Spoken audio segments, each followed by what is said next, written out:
the offside call and your perspective on it? Yeah, the muff punt at the end of the half, obviously, a tough situation there for Weezy. He was calling for a fair catch. We major point of emphasis every time you're in that situation in terms of a fair catch is making sure not only with your arm action but also verbally communicating that, and then everybody on the field having the opportunity to echo that communication because it can't just be on one guy. And Q didn't get it. He got knocked into where Weezy was, and it was an unfortunate situation, obviously, that became a critical play in the game. Seemed like more pass rush opportunities this week than the last couple. How do you think the defensive end group did with those opportunities? I thought you could feel some pressure show up. Obviously translated into I think 3 sacks with the front, but I think you did see more of an impact in terms of that. There were some quarterback hurries, balls having to come out.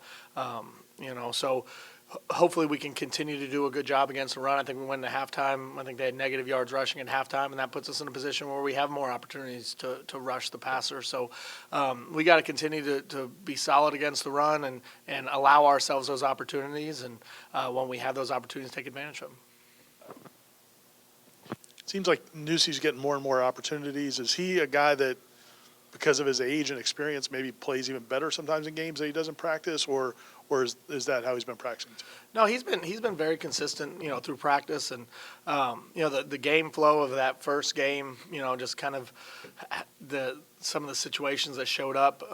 He didn't get as many reps as I would have liked him to get in that going into it.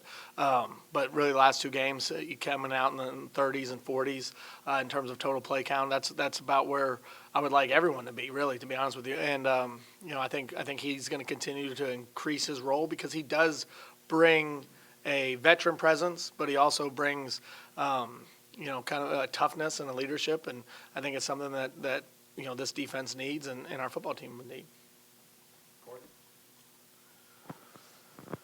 Not that it was his fault, but do you worry about a young freshman's confidence in catching punts when the second one of his career ends up happening like that? And should he have gone and gotten the last one in the final 2 minutes, or is that one where it's kind of iffy or stay away from? Like, how do you get confidence when somebody hasn't done it a lot? Yeah, I think the only way that the confidence is created is through the reps in practice and then the opportunities and experiences in the game. It's always that catch-22 with young players, and that you say, well, you don't feel comfortable playing someone because they don't have experience, but if you never give them an opportunity, how do they gain experience? And, he's done a great job in practice, does give us confidence of how it's going to translate in the game. And, hopefully that is a great learning opportunity because I think he has a great future ahead of him, not only as a returner but as a wide receiver. And I'm hoping that we look back at that moment and say, okay, it was a great learning opportunity for him and for our team, and we all get better from it, and he continues to grow as a player. It seemed like it was more in this game, probably game plan-wise, or it could have made my imagination, but it seemed like there were more plays where the ends were maybe dropping into coverage or looking to get in passing lanes and things like that. How effective has that been, and how much better can they get at that?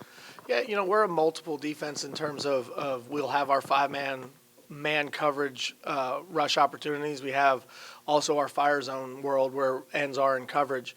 And we usually go into the game with a pretty decent balance of how we will attack people in terms of that pressure. There are a couple third downs I'm sure that you're thinking too where we did use some of that fire zone coverage. 3 that I can think of off the top of my head, where Marvin was kind of the one dropping and almost got him to throw lanes, but really he was in coverage on the back. He just happened to be in that spot because the back stayed in the protection. But that's a part of our the tools that we use defensively, and it can be very effective. Obviously, those 3 plays that I'm thinking about specifically, 2 of the 3 weren't, but it wasn't for the lack of the pressure execution. Is there, in terms of the rotation on the defensive line, some of the young guys have gotten some opportunities. As the year goes on, do you expect more of those guys to earn opportunities to get in the rotation, or what you guys have gone with pretty much going to be it? Well, I mean, with every game week, we go into it with the mindset of what do we got to do to put ourselves in the best position to be successful. And in some cases, it could be giving guys opportunities. In other cases, it's staying with some of the guys that you've been with. But it's going to be obviously always week to week in terms of just putting guys in the best position to give you a chance to be successful and win the game that day.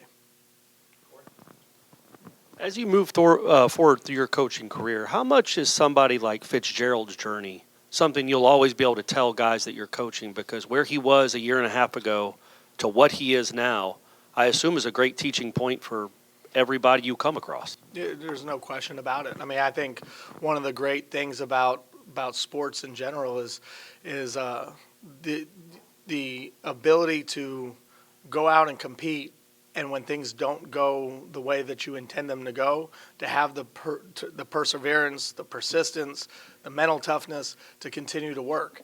And that's all Ryan did. You know, there was a lot of noise around him 2 years ago right now, and all he did was keep working. And through that work, continue to gain confidence and now become, in my opinion, maybe the best kicker in the country. And that's come through a lot of hard work, a lot of perseverance, and a lot of toughness.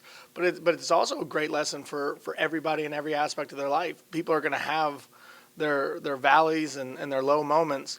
It's the response in those moments. And heck, you could use that same metaphor for where we are as a football team right now. Like, you're going to have those times that you're going through things that are tough. It's how you respond to them and how you continue to work, and that mindset that's going to allow you to come out of it. Anything else from JP? Okay.